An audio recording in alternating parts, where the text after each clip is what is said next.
यहाँ कुछ ऐसे विद्वान हैं जो ये मानते हैं कि इसमें क्या है, ये तो होने ही वाला है, ये तो अपने आप तीसरे नंबर पे पहुंचने वाली है, ये तो अपने आप हो ही जाएगा। ऐसे विद्वान हैं।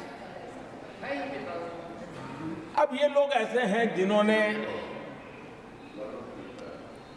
ऑटो पायलट मोड पे सरकार चलाने का या तो रिमोट पायलट पर सरकार चलाने का उनको आदी है, इसलिए वो कुछ करना धरने में विश्वास नहीं करते हैं। वो कुछ करने धरने में विश्वास नहीं करते, वो इंतजार करना जानते हैं। लेकिन हम परिश्रम में कोई कमी नहीं रखेंगे।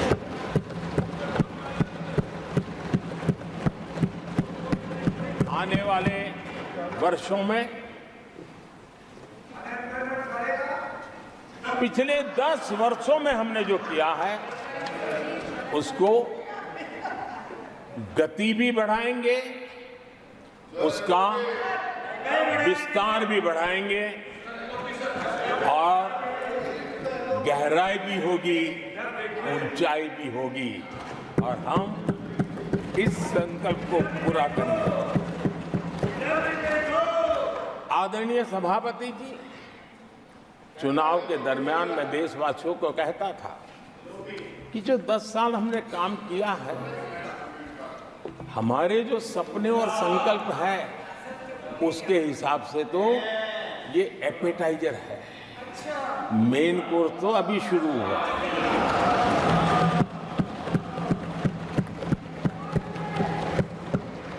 आदरणीय सभापति जी, आने वाले 5 साल मूल सुविधाओं के सैचुरेशन के और हम एक सामान्य नागरिक की जो रोजमर्रा की जिंदगी की आवश्यकताएं होती हैं, एक गरिमापूर्ण जीवन जीने के लिए जिन व्यवस्थाओं की, जिन सुविधाओं की, जिस प्रकार के गवर्नेंस की आवश्यकताएं होती हैं, हम इन मूलभूत सुविधाओं के सैचुरेशन का युग के रूप में उसको परिवर्तित करना चाहते हैं। आदरणीय सभापति जी, आने वाले 5 वर्ष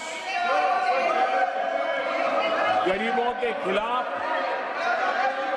निर्णायक लड़ाई के हैं। आने वाले 5 वर्ष गरीबी के खिलाफ गरीबों की लड़ाई, और मैं मानता हूं गरीब जब गरीबी के खिलाफ लड़ाई के लिए एक सामर्थ्य के साथ खड़ा हो जाता है तो गरीबों की गरीबी के खिलाफ की लड़ाई सफलता को प्राप्त करती है। और इसलिए आने वाले 5 साल गरीबी के खिलाफ लड़ाई के निर्णायक वर्ष है और यह देश गरीबी के खिलाफ लड़ाई में विजयी होकर के रहेगा। ये पिछले 10 साल के अनुभव के आधार पर मैं बहुत विश्वास से कह सकता हूं।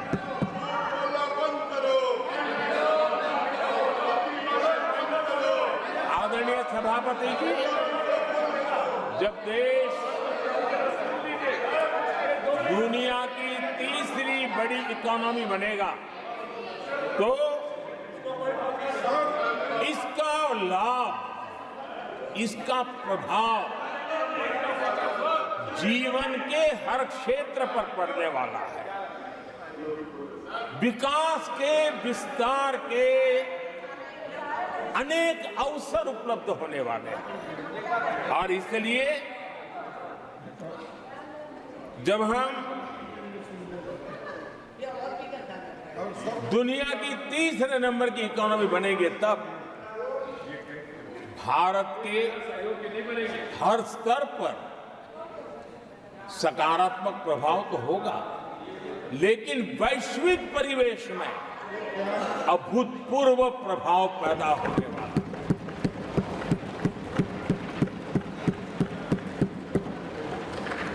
आदरणीय सभापति जी, हम आने वाले कालखंड में नए स्टार्टअप्स का,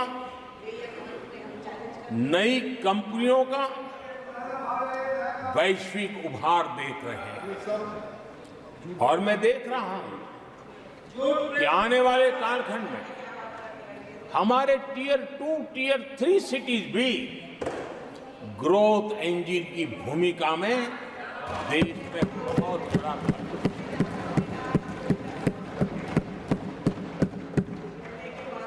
आदरणीय सभापति जी, ये शताब्दी टेक्नोलॉजी ड्रिवन शताब्दी है और इसलिए हम कई नए सेक्टर्स में नए फुटप्रिंट्स भी अवश्य रूप से देखेंगे। आदरणीय सभापति जी, आने वाले 5 साल में पब्लिक ट्रांसपोर्ट में बहुत तेजी से बदलाव आने वाला है और इसका लाभ भारत के कोटि-कोटि जनों को जल्द से जल्द मिले, उस दिशा में हम गंभीरता से आगे बढ़ना चाहते हैं। आदरणीय सभापति जी, भारत की विकास यात्रा में हमारे छोटे शहर, चाहे खेल जगत हो, चाहे शिक्षा जगत हो, चाहे इनोवेशन हो, चाहे पेटेंट की रजिस्ट्री हो, मैं साफ देख रहा हूं कि हमारे छोटे छोटे शहर, हजारों की तादाद में से शहर भारत में एक विकास का नया इतिहास गढ़ने वाले हैं।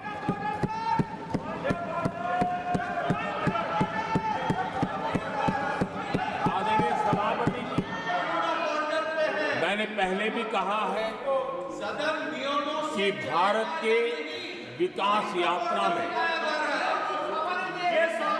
4 प्रमुख स्तंभ, उसका सशक्तिकरण, उनको अवसर, ये बहुत बड़ी ताकत देने वाले हैं। आदरणीय सभापति जी, हमारे देश के किसान, हमारे देश के गरीब, हमारे देश के युवा और हमारे देश की नारी शक्ति, आदरणीय सभापति जी, हमने हमारी विकास यात्रा में हमारा जो फोकस है उसको हमने रेखांकित किया है। आदरणीय सभापति जी, यहाँ भी कई साथियों ने खेती और किसानी को लेकर के हर एक ने विस्तार से अपने विचार रखे हैं और अनेक बातें सकारात्मक रूप से भी रखी है। मैं किसानों को लेकर सभी सदस्यों को और उनकी भावनाओं का आदर करता हूं। बीते 10 वर्ष में हमारी खेती हर प्रकार से लाभकारी हो, किसान को लाभकारी हो, उस पर हमने हमारा ध्यान केंद्रित किया है। अनेक योजनाओं से उसको हमने ताकत देने का प्रयास किया है। चाहे फसल के लिए ऋण हो, लगातार नए बीज किसानों को उपलब्ध हो, खाद की कीमत उचित हो और फसल बीमा का लाभ पहले की सारी मुसीबतें दूर कर देते किसानों को सरलता से उपलब्ध हो, ऐसी चाहे एमएसपी पर खरीद की बात हो, हमने पुराने सारे रिकॉर्ड तोड़ करके किसानों को लाभ दिया। एक प्रकार से बीज से बाजार तक हमने किसानों के लिए हर व्यवस्था को बहुत माइक्रो प्लानिंग के साथ मजबूती देने का भरपूर भरसक प्रयास किया है और व्यवस्था को हमने चाक चौबंद किया है। आदरणीय सभापति जी, पहले हमारे देश में छोटे किसानों को किसान क्रेडिट कार्ड लोन पाना करीब करीब न के बराबर था, बहुत मुश्किल था। जबकि उनकी संख्या सबसे अधिक आज हमारी नीतियों के कारण, किसान क्रेडिट कार्ड के विस्तार के कारण, आदरणीय सभापति, हमने किसानी को एक व्यापक स्वरूप में देखा है और उस व्यापक स्वरूप में हमने किसान क्रेडिट कार्ड पशुपालकों और मछुआरों को किसान क्रेडिट कार्ड का हमने लाभ मुहैया कराया है और इसके कारण हमारे किसानों का खेती के काम को, उसके विस्तार को भी मजबूती दी है। उस दिशा में भी हमने काम किया। आदरणीय सभापति,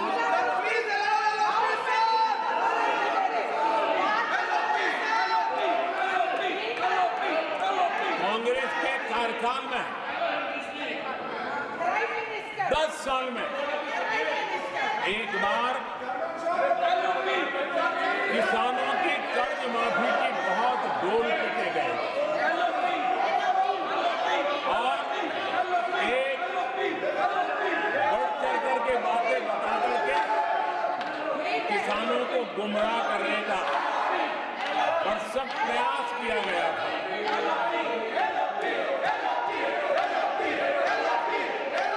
और 60,000 करोड़ की कर्ज माफी, उसका इतना हल्ला मचाया था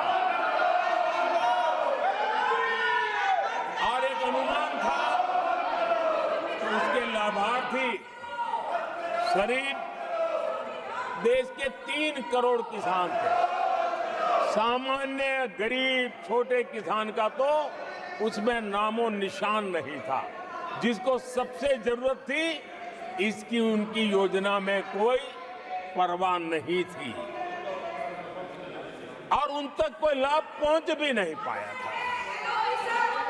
लेकिन आदरणीय सभापति जी, जब किसान कल्याण हमारी सरकार के हृदय में, केंद्र में हो, तो नीतियां कैसी बनती है, कल्याण कैसे होता है, लाभ कैसे पहुंचता है, उसका मैं इस सदन को उदाहरण देना चाहता हूं। आदरणीय सभापति जी, हमने प्रधानमंत्री किसान सम्मान योजना चलाई और पीएम किसान सम्मान योजना का लाभ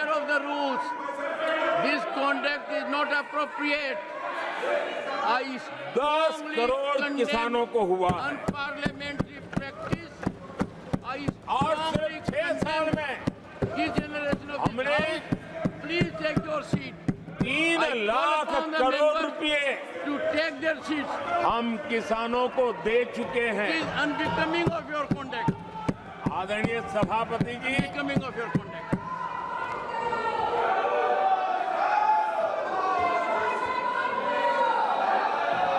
आदरणीय सभापति जी, देश देख रहा है, झूठ फैलाने वालों की सत्य सुनने की ताकत भी नहीं होती।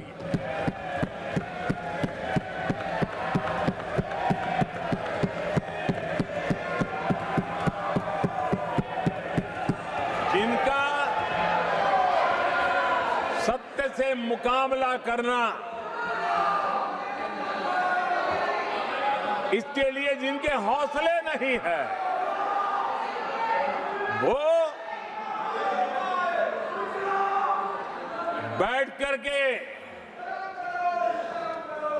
इतनी चर्चा के बाद उन्होंने उठाए हुए सवालों के जवाब भी सुनने की हिम्मत नहीं है। इन्होंने ये अपर हाउस को अपमानित कर रहे हैं।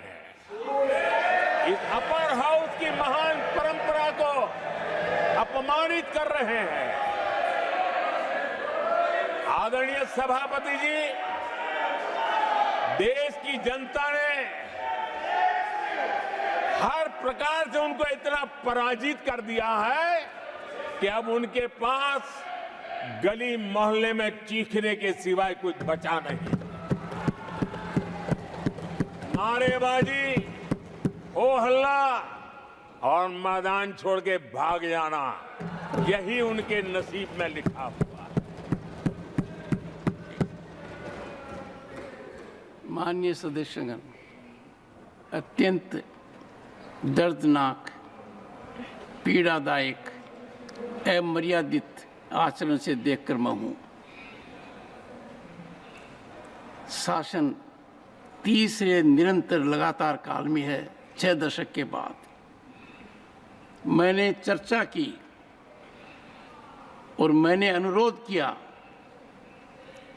कि प्रतिपक्ष के नेता को बिना बेरोक टोक बोलने का सुअवसर दिया।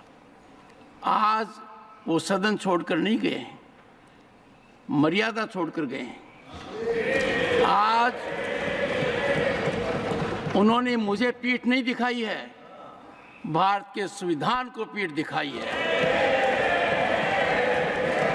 आज उन्होंने मेरा अनादर और आपका अनादर नहीं किया है, उस शपथ का अनादर किया है जो संविधान के तहत ली है। भारत के संविधान की इससे बड़ी अपमानित बात नहीं हो सकती। ऐसा कैसे हो सकता है? House of elders, the upper house, हमें देश का मार्गदर्शन करना है। मैं उनके आचरण की भर्त्सना करता हूं। देश के 140 करोड़ लोग इससे आहत होंगे। सदन का मतलब है सत्ता पक्ष की बात सुनो जब आपने अपनी पूरी बात कह दी। माननीय सदस्यगण, आप सब जानते हैं कल देर रात तक चर्चा रखी गई, हर सदस्य को मौका दिया गया।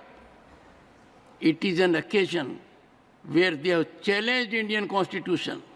They have outraged the spirit of Indian Constitution.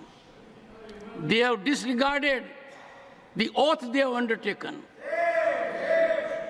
मैं इस कुर्सी पर बैठकर इतना दुखी हूं कि भारत के संविधान का इतना बड़ा अपमान, इतना बड़ा मजाक। भारत का संविधान हाथ में रखने की किताब नहीं है, जीने की किताब है। मैं आशा करता हूं कि वो आत्मचिंतन करेंगे, मंथन करेंगे, अपने दिल को टटोलेंगे और कर्तव्य पर आएंगे। माननीय प्रधानमंत्री जी,